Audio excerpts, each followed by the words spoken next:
ગણેશ ચતુર્થીનો 10 દિવસનો તહેવાર ભાદરવા મહિનાના શુક્લ પક્ષની ચતુર્થી તિથિથી શરૂ થાય છે।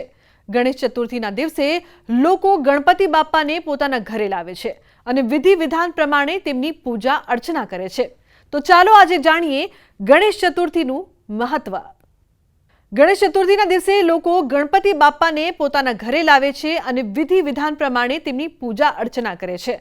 ત્યારબાદ 10 દિવસ પછી અનંત ચતુર્દશીના દિવસે ભગવાન ગણેશનું વિસર્જન કરવામાં આવે છે।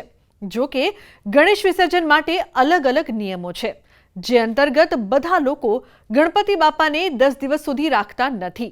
ગણેશ ચતુર્થીનો તહેવાર મહારાષ્ટ્ર સહિત દેશભરમાં ઉજવવામાં આવે છે, પરંતુ મુંબઈ સહિત સમગ્ર મહારાષ્ટ્રમાં ગણેશ ચતુર્થીનો તહેવાર સતત 10 દિવસ સુધી ઉજવવામાં આવે છે। ગણેશ ચતુર્થીના દિવસે ભગવાન ગણેશનો જન્મ થયો હતો। આ દિવસે લોકો ઉપવાસ કરે છે અને ભગવાન ગણેશની પૂજા અર્ચના કરે છે। ભગવાન ગણેશની કૃપાથી બધી મનોકામનાઓ પૂર્ણ થશે અને બગડેલા કાર્યો પૂર્ણ થશે। તમારા જીવનની પરેશાનીઓ દૂર થશે અને સૌભાગ્ય આવશે।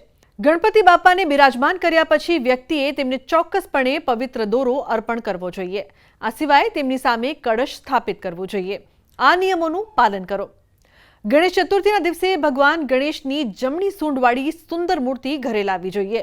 ગણપતિ બાપ્પાની આરતી ઘરના દરવાજે કરવી જોઈએ અને પછી તેમને ઘરમાં લાવવા જોઈએ। ગણપતિ બાપ્પાની મૂર્તિ લાવતી વખતે સ્વચ્છ કપડાં પહેરવા જોઈએ। બાપ્પાની મૂર્તિ લાવતી વખતે મહિલાઓ હોય તો તેમણે 16 શૃંગાર કરવા જોઈએ। ઘરની જે જગ્યા પર બાપ્પા બિરાજવાના છે તે જગ્યા સારી રીતે સજાવવી જોઈએ। આ ઉપરાંત જ્યાં બાપ્પાને બિરાજમાન કરવાના હોય ત્યાં લાલ રંગનું કપડું પાથરીને તેને શુદ્ધ કરવા માટે ગંગાજળનો છંટકાવ કરવો જોઈએ। ગણપતિ બાપ્પાને બિરાજમાન કર્યા પછી તેમને પવિત્ર દોરો અવશ્ય અર્પણ કરવો જોઈએ।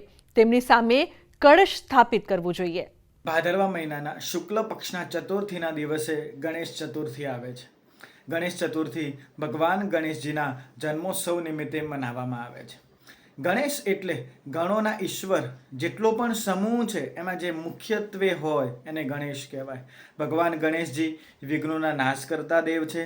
ભગવાન ગણેશજી બુદ્ધિના એટલે કહેવાય કે બુદ્ધિ શક્તિના દેવતા કહેવાય છે। ગણેશજીનો જન્મ કેવી રીતે થયો હતો? મા પાર્વતીના પરસેવામાંથી જ્યારે માએ એક પૂતળું બનાવી અને એને સજીવન કરી અને જ્યારે એને રક્ષણ માટે મૂક્યા છે, ત્યારે ભગવાન ગણેશજી માતાજીના દ્વારપાલ બન્યા। ભગવાન ગણેશજીના ચતુર્થીના દિવસે ભગવાન ગણેશની જે શ્રદ્ધા અને ભાવથી જે પૂજા કરે છે એના જીવનમાં વિઘ્નો આવતા નથી। વિઘ્નોની સામે લડવાની શક્તિ પ્રાપ્ત થાય છે। તો આજના અમારા આ અહેવાલમાં બસ આટલું। ફરી મળીશું એક નવી અને મહત્વપૂર્ણ જાણકારીની સાથે, પરંતુ આ વિડીયોને આપ ખાસ લાઈક કરજો અને વધુમાં વધુ શેર કરજો। મળીએ એક નવા વિષયની સાથે જલ્દી। નમસ્કાર।